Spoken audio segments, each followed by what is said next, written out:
Did you know that without a Carte Vitale, France will only reimburse you for healthcare after you've already paid out of pocket, and the process can take months if you make one simple mistake?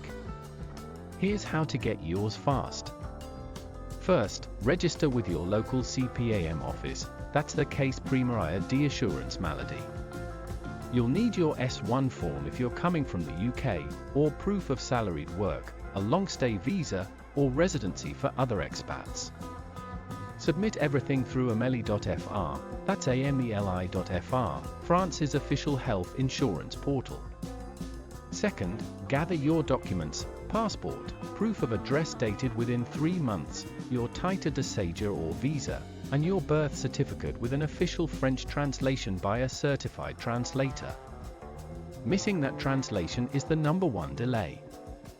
Third, once your dossier is accepted, you'll receive a temporary attestation paper within about 2 to 4 weeks. Your physical green Carte Vitale card follows in roughly 60 to 90 days. Use that attestation immediately, it's legally valid everywhere.